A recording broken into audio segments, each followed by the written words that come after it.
ये आकाशवाणी रायपुर है। छत्तीसगढ़ी समाचार बुलेटिन के संग चुन्नी गजेंद्र के जय जोहार।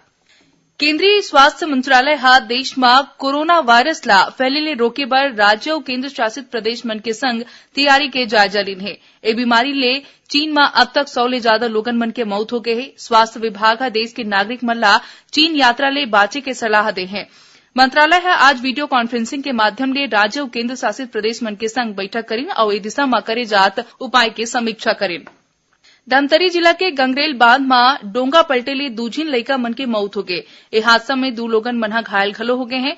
घायल मन ला जिला अस्पताल में भर्ती कराए गए हैं। उन्हें एक झिन लइका लापता है। ए डोंगा में 12 झिन लोगन मन सवार हिन है। अतिरिक्त पुलिस अधीक्षक मनीषा ठाकुर रावटे बताइन है कि हवा के तेज बहाव होए के सेती रेस्क्यू ऑपरेशन नहीं चलाए जा सकिस। ए घटना में 9 लोगन मन तैर के अपन जान बचाए लिन है। उन्हें बस्तर जिला के भनपुरी थाना क्षेत्र के पुजारी पारा गांव में आज बिहिनिया पेराट में अचानक आगे लगेली 2 झिन लइका मन गंभीर रूप ले झुलस गए। इलाज के दौरान लइका मन के मौत हो गए। बेमेतरा जिला के नवागढ़ में संपत्ति विवाद के सेती 2 परिवार मन के बीच हो हिंसा में 3 लोगन मन के मौत हो गए। उन्हें 2 झन आने मन के मन घायल हो गए हैं। मामला की जानकारी मिलत ही पुलिस के वरिष्ठ अधिकारी मन मौका में पहुंच के जांच शुरू करते हैं। केंद्रीय मंत्रिमंडल चिकित्सकीय गर्भपात संशोधन अधिनियम 2020 ला मंजूरी दे दे है। ए विधेयक में चिकित्सकीय गर्भपात अधिनियम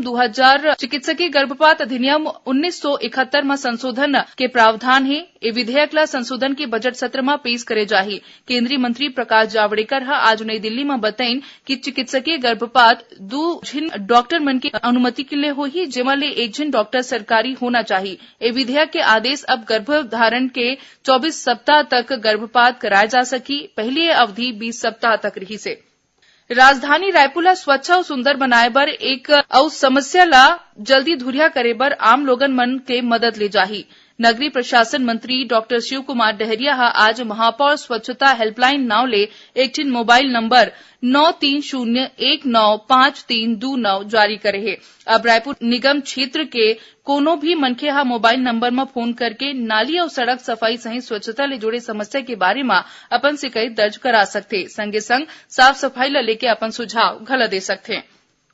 बहुचर्चित अंतर्गत टेपकांड मामला में पूर्व मुख्यमंत्री अजीत जोगी और उनकर बेटा अमित जोगी ला अदालत ले बड़का राहत मिले है। ए मामला में उखर अग्रिम जमानत याचिका ला हाईकोर्ट मंजूर कर ले है। दूसरा डहार झीरम घाटी हत्याकांड के जांच करत आयोग के फैसला के खिलाफ छत्तीसगढ़ शासन की याचिका ला हाईकोर्ट की डिवीजन बेंच खारिज कर दे है।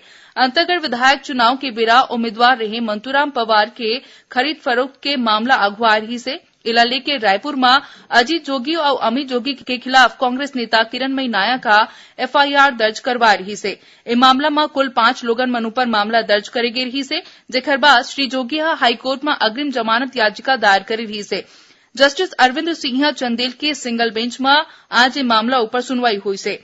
उन्हें झीरम घाटी हत्याकांड के जांच करैया आयोग के फैसला के खिलाफ छत्तीसगढ़ शासन के याचिका ला हाईकोर्ट की डिवीजन बेंच घलो खारिज कर दी से। डिवीजन बेंच सरकार ला आदेश दे रही से कि आयोग अपन फैसला लेबर सक्षम है, उमा हस्तक्षेप करे की जरूरत नहीं है। ज्ञान कला और संगीत के देवी मां सरस्वती के आराधना के पर्व बसंत पंचमी आज पूरा देश भर में उत्साह के संग मनाए जाते। शैक्षणिक संस्थान मन के संगे संग घर में घलोक मां सरस्वती के पूजा करे जाते। मुख्यमंत्री भूपेश बघेल प्रदेशवासी मन ला बसंत पंचमी के बधाई दिन है। मुख्यमंत्री मां सरस्वती ले प्रदेशवासी मन बर सुख समृद्धि और खुशहाली के कामना करीन है। माघ पूर्णिमा के मौका में राजिम में ए बछर 9 फरवरी ले पुन्नी मेला शुरू होही, जौन महाशिवरात्रि माने 21 फरवरी तक चलही। मेला के तैयारी ला लेके धार्मिक न्यास और धर्मस्व मंत्री ताम्रध्वज साहू आज रायपुर में मेला समिति के बैठक लीन है। उमन मेला के बेरा लोक कला मंच, संत समागम के संगे संग दाल भात केंद्र, पेयजल, चिकित्सा, छाया व शेड और प्रसाधन की व्यवस्था ऊपर विशेष जोर दिन है। श्री साहू राजीव लोचन मंदिर में प्रवेश और निकासी पर बने व्यवस्था करे के निर्देश दिन है। एक संग छत्तीसगढ़ी समाचार बुलेटिन इहे सिरात है। जय जोहार।